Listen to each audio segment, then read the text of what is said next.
ನಮಸ್ಕಾರ.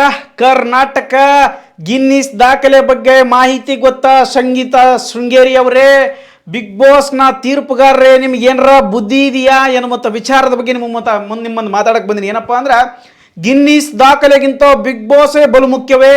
ಇದರ ಬಗ್ಗೆ ಚರ್ಚೆ, ಅದ್ಭುತವಾಗಿರುವಂಥ ಚರ್ಚೆ. ದಯವಿಟ್ಟು ಒಂದು 5 ನಿಮಿಷ ಕಾಲಾವಕಾಶ ಮಾಡಿಕೊಡ್ರಿ. ಯಾಕಪ್ಪ ಅಂದ್ರೆ ಇದು ಅದ್ಭುತವಾಗಿರುವಂಥ ಒಂದು ಪ್ರಶ್ನೆ ಮತ್ತು ಇಲ್ಲಿ ನಡೆದಿರುವಂಥದ್ದು ಬಹಳ ಮುಖ್ಯವಾಗಿರ್ತಕ್ಕಂಥ ಕಾರ್ಯ.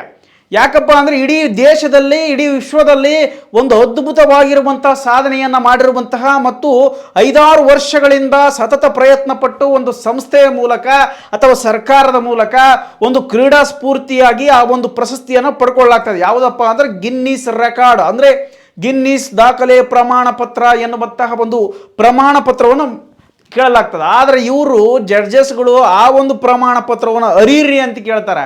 ತಲೆಯಾಗ ಏನರ ಬುದ್ಧಿಯಾದ ಸಗಣಿ ಗಿಂಗಣೆ ತುಂಬ್ಯಾದ ನಿಮಗೆ.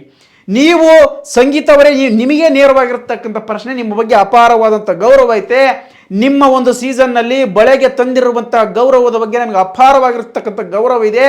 ನೀವೇ ಇದೇ ವಿನಯರನ್ನು ಚೆಜ್ಜಿ ಬಜ್ಜಿ ಮಾಡಿದ್ದು ಕೂಡ ಗೊತ್ತಿದೆ. ಹಾಗಾಗಿ ನಿಮ್ಮ ಪ್ರಶ್ನೆ ಏನಪ್ಪ ಅಂತಂದರೆ, ನಿಮಗೆ ನನ್ನ ನೇರವಾದ ಪ್ರಶ್ನೆ ಏನಪ್ಪ ಅಂದರೆ, ಗಿನ್ನಿಸ್ ದಾಖಲೆ ಬಗ್ಗೆ ನಿಮ್ಗೆ ಏನಾದರೂ ಮಾಹಿತಿ ಇದೆಯಾ? ಅಥವಾ ನೀವು ಆ ಸ್ಥಳದಲ್ಲಿ ಇದ್ದಿದ್ರೆ ಇಲ್ಲಿ ನೀವು ಅದೇ ಕೆಲಸವನ್ನು ಮಾಡ್ತಾ ಇದ್ರ? ನೀವು ಕಾರ್ತಿಕ್ನ ತಲೆ ಬೋಳಿಸಿ ಮೀಸೆಯನ್ನು ಬೋಳಿಸಿದ್ರಿ, ನೆನಪಿದೆಯಾ? ಯಾಕೆ ಅಂತಂದರೆ ಆವತ್ತು ನಿಮಗೆ ಬಂದಿತ್ತದು ಚಾನ್ಸ್. ಏನು, ಕೂದಲನ್ನು ಕಟ್ ಮಾಡಿಸ್ಕೋಬೇಕು ಎನ್ನುವಂಥ ಒಂದು ಟಾಸ್ಕ್ ಕೊಟ್ಟಿದ್ರು ಬಿಗ್ ಬಾಸ್ ಅವರು. ಆ ಟಾಸ್ಕಲ್ಲಿ ನಿಮ್ಮ ಬದಲು ಕಾರ್ತಿಕ್ ಹೋಗಿ ತಲೆಯನ್ನು ಬೋಳಿಸ್ಕೊಂಡ. ನೆನಪಿರುತ್ತೆ ನಿಮಗೆ. ನೀವು ತಲೆಯನ್ನು ಬೋಳಿಸಿಕೊಳ್ಳಲು ರೆಡಿ ಇಲ್ಲದಿರುವಂಥ ನೀವರು ಗಿನ್ನಿಸ್ ದಾಖಲೆಯನ್ನು ಅರಿರಿ ಎನ್ನುವಂಥದ್ದು ಎಷ್ಟು ಸರಿ?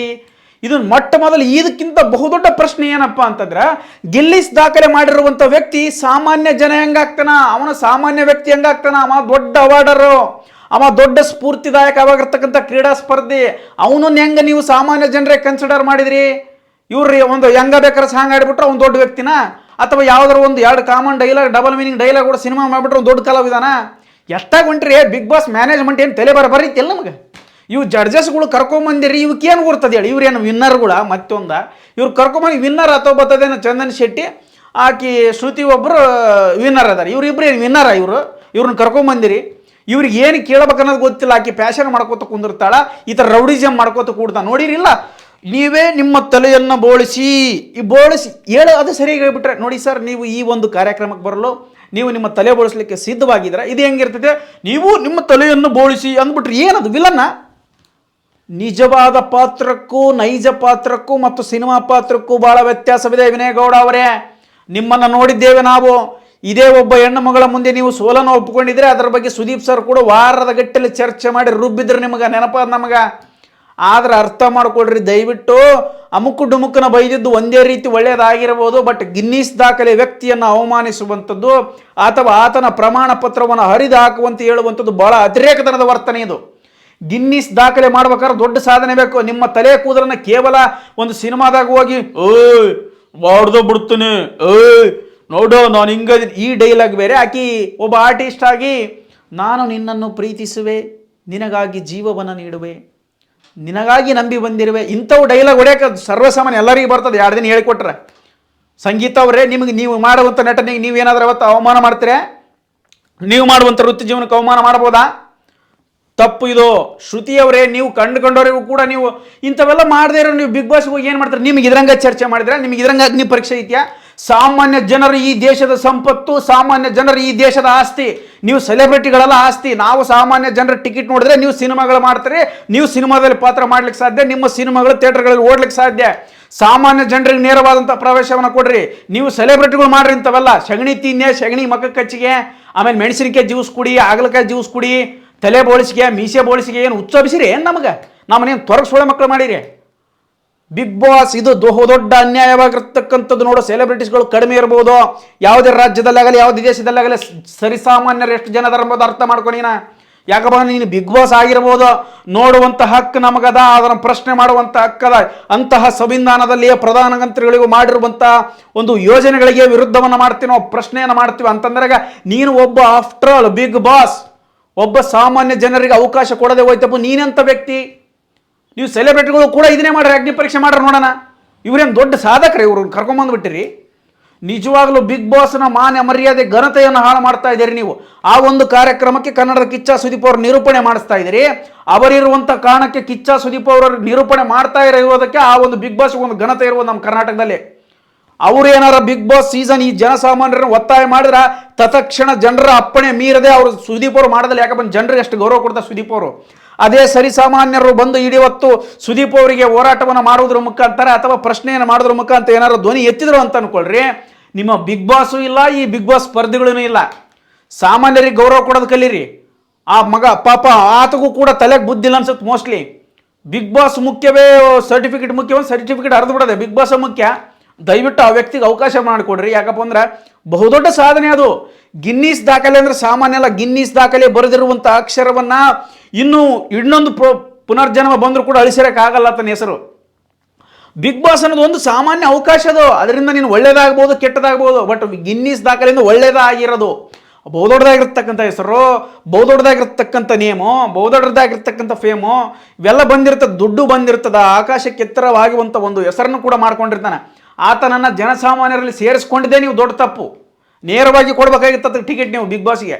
ಆದರೆ ನೀವು ಆತನ ಕರ್ಕೊಂಬಂದು ಅಗ್ನಿ ಪರೀಕ್ಷೆ ಒಳಗೆ ನೀವು ಮತ್ತೆ ಅದರೊಳಗೆ ಇಂಟರ್ವ್ಯೂ ಮಾಡಕತ್ತೀರಿ, ತಪ್ಪಿದು. ನಿಜವಾಗಲೂ ಬಿಗ್ ಬಾಸ್ ನಡೆಸುವಂಥ ಯಾರದರಿ ಕರ್ನಾಟಕದೊಳಗೆ ಎಚ್ಚೆತ್ಕೊಳ್ರಿ. ಜನಸಾಮಾನ್ಯರು ಎದ್ದು ನಿಂತ್ರಪ್ಪನ ಎದಿಗೊತ್ತಾರ, ಅರ್ಥ ಮಾಡ್ಕೊಂಡ್ರೆ ಭಾಳ ಒಳ್ಳೇದೈತಿ ನಿಮಗೆ. ಇಲ್ಲಪ್ಪ ಅಂದ್ರೆ ಮತ್ತೆ ಧ್ವನಿ ಹಬ್ಬಿಸ್ತಾರ. ಮತ್ತು ನಿಮ್ದು ಏನು ಬಿಗ್ ಬಾಸ್ ಸೀಸನ್ ಮನಿ ಕಟ್ಟಿರಲ್ಲ ಎತ್ತು ಒಗೆದು ಬಿಡ್ತಾರೆ ನೋಡತ್ತಾಗ. ತಲೆ ಬಿಸಿ ಆಯ್ತಪ್ಪ ಅಂತಂದ್ರೆ ಜನಸಾಮಾನ್ಯರನ್ನ ತರಾಟೆಗೆ ತಗೋಬಾಡ್ರಿ. ಅವ್ರು ನಿಮ್ಮನ್ನ ಏನಾರ ತರಾಟೆಗೆ ತಗೊಂಡ್ರೆ ಕತಿನ ಬದಲಿ ಇರ್ತದ. ನಿಮ್ಮ ತಿಪ್ಪಲ ನಿಮಗೆ, ಆಮೇಲೆ ನಮ್ಮ ತಿಪ್ಪಲ ನಮಗೆ. ಈಗ ಹೇಳಕತ್ತೀನಿ ನಾನು ರೊಚ್ಚಿಗೆ ಬಸಾಕತ್ತೀನಿ. ವಿಚಾರ ಮಾಡಿರಿ, ಒಂದು ಗೌರವ ಕೊಡ್ರಿ. ಇರಲಿ, ನಿಮಗೆ ಕಂಟೆಂಟ್ ಬೇಕಾ, ಕಂಟೆಂಟ್ ಮಾಡಿರಿ. ಬಿಗ್ ಬಾಸ್ ನಡೆಸ್ಲಿಕ್ಕೆ ಅವಕಾಶ ಅದ. ಬಟ್ ಅದು ಬಿಟ್ಟು ನೀವು ಜನಸಾಮಾನ್ಯರಿಗೆ ಅವಮಾನ ಮಾಡುವಂಥ ಪ್ರಶ್ನೆಗಳನ್ನ ಕೇಳಬಾಡ್ರಿ. ಅವ್ರು ಎಲ್ಲರೂ ಬಿಗ್ ಬಾಸ್ಗೆ ಹೋಗ್ಬೇಕಂತ ಆಸೆ ಪಟ್ಕೊಂಡು ಬಂದಾರ. ಅವ್ರಿಗೆ ಸಗಣಿ ಹಚ್ಚಿಕೋರಿ, ತಲೆ ಬಳಸ್ಕೋರಿ ಅಂತಂತಂದ್ರೆ ಕೂದಲು ಹೋದ್ರಿ. ಈಗ ಅಕಸ್ಮಾತ್ ಅವ್ರು ಏನಾದರೂ ಅಲ್ಲಿ ಬಿಗ್ ಬಾಸ್ ಮನೆಯೊಳಗೆ ಬಂದು ಕೂದಲ ಬಳಸ್ಕೊಂಡಿರ್ತಾರೆ. ಅವನು ಪಾಪ ಅರ್ಧ ತಲೆ ಅರ್ಧ ಮೀಸೆ ಬಳಸ್ಕೊಳ್ಳೋಣ, ಹೊರಗೆ ಬಂದಪ್ಪ ಮಾನ ಮರ್ಯಾದೆ ಇರುತ್ತವನಿಗೆ. ವ್ಯಕ್ತಿತ್ವವನ್ನು ತೇಜೋ ಮಾಡ್ತಾ ಇದ್ದೀರಿ ನೀವು, ತೇಜೋವಧೆ ಮಾಡ್ತಾ ಇದ್ದೀರಿ. ತಪ್ಪು ಇದು. ತೀರ್ಪುಗಾರರು ನಿಯತ್ತಾಗಿರ್ಬೇಕು. ನೀವು ಮಾಡಿದರೆ ಇದೇ ರೀತಿ ನೀವು ಸಗಣಿ ಹಚ್ಕೊಂಡೆ ಒಳಗೆ ಹೋಗಿರೆ ಬಿಗ್ ಬಾಸ್ ಒಳಗೆ ಸರಿ. ಹಾಗಾದ್ರೆ ಜನಸಾಮಾನ್ಯರು ಇದೇ ರೀತಿ ಅಗ್ನಿ ಪರೀಕ್ಷೆ ಇದೆಯಲ್ಲ, ಸೆಲೆಬ್ರಿಟಿಗಳು ಕೂಡ ಇದೇ ಅಗ್ನಿ ಪರೀಕ್ಷೆ ಇರಬೇಕು. ನಮ್ಮ ಎದುರಿಗೆ ನಡಿಬೇಕದು. ರೆಡಿನಾ? ನೀವು ರೆಡಿನಾ? ಪ್ರಶ್ನೆ ಮಾಡ್ತಕ್ಕಂಥದ್ದು ಕೂಡ ನಮಗೂ ಕೂಡ ಬರ್ತದೆ. ಎಚ್ಚರದಿಂದ ವಹಿಸಬೇಕಾಗಿದೆ ಬಿಗ್ ಬಾಸ್. ಎಚ್ಚರಿಕೆ. ಇದು ಸಾಮಾನ್ಯ ಜನರ ಧ್ವನಿ. ನಿನಗೆ ನೇರವಾಗಿರ್ತಕ್ಕಂಥ ಪ್ರಶ್ನೆ. ನೋಡ್ತಾ ಇದ್ದೀವಿ, ಮನೋರಂಜನೆ ಕೊಡ್ತೇವೆ. ನಮ್ಮಿಂದ ಬಿಗ್ ಬಾಸ್ ನಿನ್ನಿಂದ ನಾವಲ್ಲ. ನಮ್ಮಲ್ಲಿರುವಂತಹ ಒಂದು ಮತವನ್ನು ಕೇಳ್ತಿದ್ದೀವಿ. ನಮ್ಮಲ್ಲಿರುವಂಥ ಟಿವಿ ಮನೆಯೊಳಗೆ ಟಿವಿ ನೋಡಿದ್ರಲ್ಲಿ ನೀನು ಹಾಕದ, ನಮಗಿಂತ ನೀನೇ ಹೆಚ್ಚ. ಅವಕಾಶ ಕೊಡ್ತಿದ್ದೆ ಅಷ್ಟೇ. ಅವಕಾಶಕ್ಕಾಗಿ ನೀನು ಹೇಳಿದಂಗೆಲ್ಲ ಕೇಳೋಕ್ಕಾಗಲ್ಲ. ಇದು ಭಾಳ ದೊಡ್ಡದಾಗಿರ್ತಕ್ಕಂಥ ತಪ್ಪು. ಇದರ ಬಗ್ಗೆ ಧ್ವನಿ ಎತ್ತಬೇಕು. ಅದಾದ ನಂತರ ಜನಸಾಮಾನ್ಯರನ್ನ ಅವಮಾನ ಮಾಡಬಾರ್ದು. ಸೆಲೆಬ್ರಿಟಿಗಳಿಗಿಂತ ಭಾರಿ ದೊಡ್ಡವ್ರು ನಾವು. ಜನಸಾಮಾನ್ಯರು ಯಾಕಪ್ಪ ಅವ್ರನ್ನ ಬೆಳೆಸಿದ್ದು ನಾವು, ಹುಲಿಗಳು. ಸೊ ಹಂಗಾಗಿ ನಮ್ಮಂಥ ಹುಲಿಗಳನ್ನ ಎದುರು ಹಾಕ್ಕೋಬಾಡ್ರಿ. ಇದು ಸರಿಯಲ್ಲ. ಏನೇನು ಮಾಡಕತ್ತೀರ ಅದು ಕಟಪ್ ಮಾಡಿರಿ. ಇನ್ನೂ ಇದಕ್ಕಿಂತ ವಿರುದ್ಧವಾಗಿ ಏನಾರು ಮಾಡಿದ್ರಪ್ಪ ಧ್ವನಿ ಎದ್ದೇಳ್ತದೆ ಕರ್ನಾಟಕದೊಳಗೆ. ಕರ್ನಾಟಕದ ಜನಸಾಮಾನ್ಯರೆಲ್ಲ ನೋಡ್ತಾರೆ. ತಾಳ್ಮೆ ಭಾಳ ಐತೆ. ತಾಳ್ಮೆ ಮೀರ್ತಪ್ಪ ಅಂತಂದ್ರೆ ಮುಗಿತ್ ಕತೆ. ತಾಯ್ನಾಡಿ ಹೋಗೋತನ ಬಿಡೋದಲ್ಲ ಮಂದಿ. ವಿಚಾರ ಮಾಡಿರಿ, ಧ್ವನಿ ಹತ್ರ ಆ ವ್ಯಕ್ತಿಗೂ ಕೂಡ ಅವಕಾಶವನ್ನು ಕೊಡ್ರಿ. ಆಮೇಲೆ ತಲೆ ಬಳಸ್ಕೊಂಡಿರುವಂಥ ವ್ಯಕ್ತಿ ಕೂಡ ಅವಕಾಶ ಮಾಡಿರಿ. ಓದು ಕೂದಲು ಒಳ್ಳೆ ಬರಲ್ಲ, ಅವ್ನು ಹೋಗಿರ್ತಕ್ಕಂಥ ಮರ್ಯಾದೆನೂ ಒಳ್ಳೆ ಬರಲ್ಲ. ಆ ಸರ್ಟಿಫಿಕೇಟ್ ಅರ್ಧ ಹಾಕ್ಬಿಟ್ಟನ, ಅದಕ್ಕೂ ಒಂದು ಅವಕಾಶ ಕೊಡ್ರಿ ಅಂತ ಕೇಳ್ಕೊಳಕತ್ತೀನಿ. ಇದು ಭಾಳ ಒಳ್ಳೆಯದಾಗಿರ್ತಕ್ಕಂಥ ಕೆಲಸ. ಇದು ಮಾಡಿದ್ರೆ ನಿಮ್ಗೆ ಒಳ್ಳೆಯದು, ಮಾಡಲಿಲ್ಲ ಮುಂದಿನ ತೀರ್ಮಾನ ಜನರದು. ಅದ್ರ ಬಗ್ಗೆ ಎಲ್ಲರೂ ನೋಡ್ತಾರೆ, ನೋಡ್ರಿ, ಅದಕ್ಕೆ ಏನು ತೊಂದರೆ ಏನಿಲ್ಲ. ಬಟ್ ಅಗ್ನಿ ಪರೀಕ್ಷೆ ಮೂಲಕ ಜನಸಾಮಾನ್ಯರಿಗೆ ಅವಮಾನ ಮಾಡ್ತಾ ಇದ್ದಾರೆ ಅನ್ನೋ ಮಾತ್ರ ನಾನು ಸತ್ಯವಾಗಲಿ ಹೇಳ್ತಾ ಇದ್ದೀನಿ.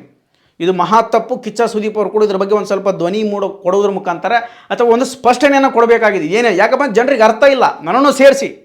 ಸೊ ಹಂಗಾಗಿ ಇದು ಜನಸಾಮಾನ್ಯರಿಗೆ ಅವಮಾನ ಮಾಡ್ತಾ ಇದ್ದಾರೆ ಅಂತ ನಮ್ಮ ಕಣ್ಣಿಗೆ ಕಾಣಿಸ್ತಾ ಇದೆ. ಅದಕ್ಕಾಗಿ ಧ್ವನಿ ಎತ್ತಾ ಇದ್ದೀನಿ. ಸ್ಪಷ್ಟನೆ ಕೊಡ್ರಿ. ಇಲ್ಲ ಜನಸಾಮಾನ್ಯರಿಗೆ ಅವಮಾನ ಆಗಿರುವಂಥ ಕಾರಣಕ್ಕೋಸ್ಕರ ಈ ಜಡ್ಜಸ್ಗಳು ಕ್ಷಮೆ ಕೇಳಿಸ್ರಿ. ಇಲ್ಲ ಕಿಚ್ಚ ಸುದೀಪ್ ಅವರು ಸ್ಪಷ್ಟನೆ ಕೊಡ್ರಿ. ಇಲ್ಲ ಬಿಗ್ ಬಾಸ್ನವ್ರಿಗೆ ಕ್ಷಮೆ ಕೇಳ್ರೆ ತೊಂದರೆ ಇಲ್ಲ. ಏನು ಕ್ಷಮೆ ಕೇಳಿ ಮಾತ್ರಕ್ಕೆ ನೀವೇನು ದೊಡ್ಡವ್ರು, ಏನು ಸಣ್ಣವ್ರು ಆಗೋದಲ್ಲ, ನೀವೇ ದೊಡ್ಡವ್ರು ಆಗ್ತೀರಿ. ಸೊ ಹಂಗಾಗಿ ಈ ವಿಷಯವನ್ನು ಸ್ವಲ್ಪ ತಾವು ಮನಸ್ಸಿಗೆ ತೊಗೊಳ್ರಿ. ನೀವು ಕೂಡ ಇದ್ರ ಬಗ್ಗೆ ಅವೇರ್ನೆಸ್ ಮಾಡ್ರಿ ಅಂತ ತಮ್ಮಲ್ಲಿ ಕೇಳ್ಕೊಳ್ತಾ ಇದ್ದೇನೆ. ಮತ್ತು ಈ ವಿಡಿಯೋದ ಬಗ್ಗೆ ನಿಮಗೇನು ಅಭಿಪ್ರಾಯ ಅನಿಸಿದ್ರೆ ತಪ್ಪದೇ ಕಮೆಂಟ್ ಮಾಡ್ರಿ ಅಂತ ಈ ವಿಡಿಯೋ ನಿಮಗೆ ಮುಗಿಸ್ತಾ ಇದ್ದೀನಿ. ಧನ್ಯವಾದಗಳು.